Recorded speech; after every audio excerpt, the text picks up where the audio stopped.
दोस्तों, अगर आपको कोई साल 1995 में बताता कि एक आदमी जो इंटरनेट पर सामान बेचता है वो दुनिया का सबसे अमीर आदमी होगा और इलेक्ट्रिक कार्स बनाने वाला आदमी दुनिया का दूसरा सबसे अमीर इंसान, तो शायद आप भी उस पर हंस देते। लेकिन आज अमेज़न के फाउंडर जेफ बेजोस और टेस्ला के एलन मस्क हमारे सामने। सिर्फ इतना ही क्यों, गूगल और फेसबुक जैसे आइडियाज भी आज से 20 साल पहले आपको बहुत फालतू लगते और शायद आप इसमें अपना पैसा कभी इन्वेस्ट ना करते। लेकिन कुछ लोग होते हैं जिन्हें दिख रहा होता है कि भविष्य में क्या होने वाला है। आज हम यही कोशिश करने वाले हैं और जानेंगे कि वो कौन से बिजनेस होंगे जो आज के टाइम में अगर आप शुरू करें तो शायद आप भविष्य में माला माल हो सकते हैं। तो दोस्तों, अगर आप जानना चाहते हैं तो बने रहिए हमारे साथ वीडियो के अंत तक। साथ ही वीडियो शुरू होने से पहले चैनल को सब्सक्राइब करना और बेल आइकन दबाना बिल्कुल मत भूलिएगा। IoT, जो पहली इंडस्ट्री हमारे मन में फ्यूचर के लिए आती है वो है IoT यानी इंटरनेट ऑफ थिंग्स। साधारण भाषा में से समझा जाए तो आपने ध्यान दिया होगा कि किस तरह आजकल स्मार्ट फ्रिज, स्मार्ट AC और यहाँ तक कि स्मार्ट होम्स भी धीरे धीरे मार्केट में आने लगे हैं, जिन्हें आप दूर रहकर भी कंट्रोल कर सकते हैं। जिसकी वजह ये रही है कि ये सभी डिवाइसेस आपस में कनेक्टेड हैं। आज अलेक्सा जैसे डिवाइसेस चाहे तो हर एक चीज कंट्रोल कर सकते हैं और अभी के लिए शायद आपको लगे कि स्मार्ट होम्स और इस तरह का भविष्य काफी दूर है, पर ऐसा नहीं है। हर एक इंडस्ट्री में अब ये होड़ छिड़ी हुई है कि कैसे वो अपने प्रोडक्ट को और ज्यादा स्मार्ट बना सकते हैं। और अगर आपके पास वो काबिलियत है तो आपके लिए बिजनेस और जॉब दोनों के ही बहुत सारे रास्ते खुल जाएंगे।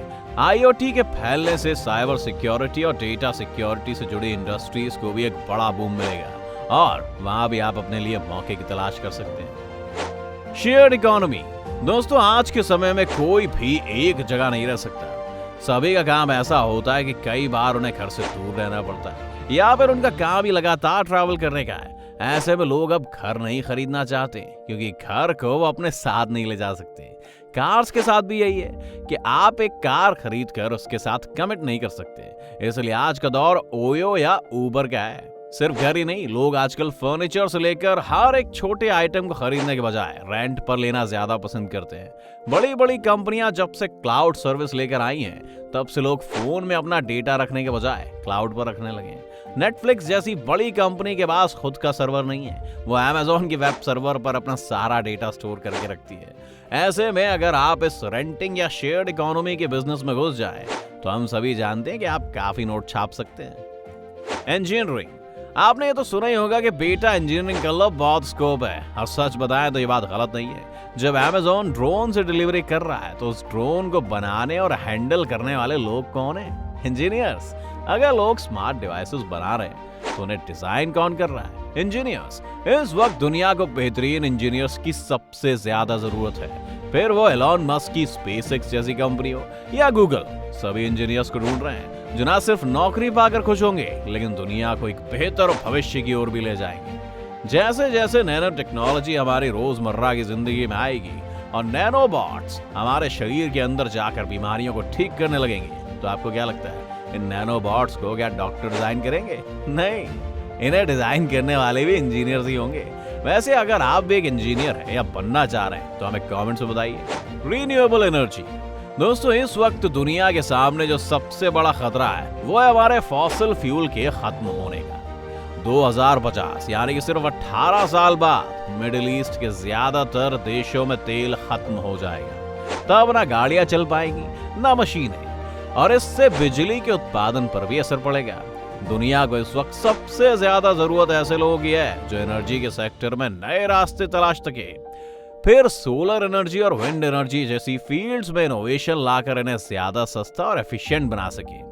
अगर आप इस फील्ड में अभी घुसते हैं तो इस संकट से घबराई हुई कई सरकारें शायद आपको फंड करने के लिए तैयार हो जाए। हम इस सच से और ज्यादा नहीं भाग सकते कि हमारे सभी फॉसिल फ्यूल्स बस खत्म ही होने वाले हैं और हमारे आने वाली सभी नस्लें इस वक्त खतरे में हैं, क्योंकि आप देखेंगे कि एलन मस्क की टेस्ला कार आज इतनी ज्यादा सक्सेसफुल है। रोबोटिक्स एंड AI, जापान जैसे विकसित देशों में रोबोट्स अभी से उनकी जिंदगी का एक अभिन्न अंग बन गए दोस्तों, जो ना सिर्फ फैक्ट्रीज में उनकी हेल्प कर रहे हैं पर साथ ही वहां के वृद्ध लोगों की देखभाल भी कर रहे हैं। सोफिया जैसे AI पावर्ड रोबोट्स या एंड्रॉइड्स को तो सऊदी अरब में नागरिकता तक मिली हुई है। ये दर्शाता है कि रोबोट्स आने वाले टाइम में हमारे घर में काम में हाथ बटाने से लेकर ऑफिस में भी कारगर साबित होंगे। उसके अलावा AI का अलग से भी इस्तेमाल काफी ज्यादा है। आज जाने अनजाने में हम AI का इस्तेमाल कर ही रहे हैं। आपके सोशल मीडिया पर आप क्या देखेंगे, ये एक एआई एल्गोरिदम ही डिसाइड करता है। इसके अलावा आपके फोन कैमरास में एआई का इस्तेमाल काफी बढ़ गया है और अब तो सेल्फ ड्राइविंग कार्स, ट्रक्स की फील्ड में भी हम तेजी से तरक्की कर रहे हैं। कई सारे ऐप्स के हेल्प सेक्शन में अगर आप जाएं तो किसी इंसान से बात करने से पहले ज्यादातर लोग किसी ऑटोमेटेड सिस्टम से बात करते हैं और उनकी परेशानी वही सॉल्व हो जाती है। Amazon जैसी कंपनी ने तो अपने यहाँ लोगों को हायर करने से लेकर उनके काम की रिपोर्ट बनाने तक का काम एक एआई सॉफ्टवेयर को दे रखा है, जिससे उनका काफी वक्त बच जाता है। ई लर्निंग, फ्यूचर की बात करें तो हम ई लर्निंग को नहीं भूल सकते।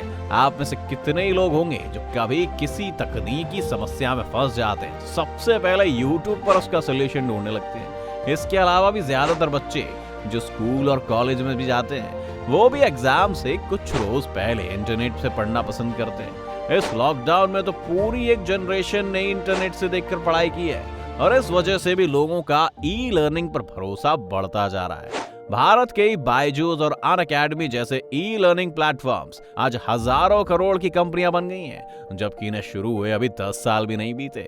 ये नंबर आगे जाकर बढ़ता ही रहेगा और इस फील्ड में हमेशा नए लोगों और नई कंपनियों की जरूरत पड़ती रहेगी।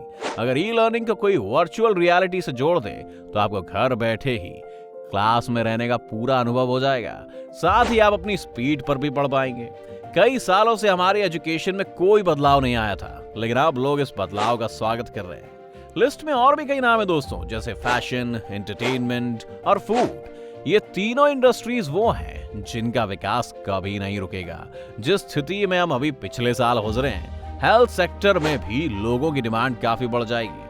डॉक्टर्स के अलावा भी डीएनए और जीनोम पर रिसर्च करने वालों के लिए एक नया रास्ता खुलता जा रहा है, ताकि ऐसी टेक्नोलॉजीज पैदा की जा सके जो आपके डीएनए सैंपल से ही आपको हो सकने वाली बीमारियों का पता लगा ले और आपको वक्त रहते इनसे बचाया जा सके। रिटेल बिजनेस भी हमारे समाज से जल्दी नहीं जाने वाला और अब ब्लॉकचेन टेक्नोलॉजी के बाद तो क्रिप्टो करेंसी और क्रिप्टो गेमिंग जैसी कई नई इंडस्ट्रीज बनती जा रही है। लगातार बढ़ते गेमिंग वर्ल्ड में क्रिप्टो गेमिंग ने जबरदस्त एंट्री मारी है और आज के वक्त में क्रिप्टो गेमिंग की 3 सबसे पॉपुलर गेम्स में से एक एक्सी इन्फिनिटी आज $6 बिलियन की कंपनी बन गई है। आपको क्या लगता है कौन कौन से और बिजनेस इस लिस्ट में ऐड किए जा सकते हैं? हमें कमेंट सेक्शन में बताएं। साथ ही वीडियो पसंद आई हो तो वीडियो को लाइक करना और चैनल को सब्सक्राइब करना बिल्कुल ना भूलें।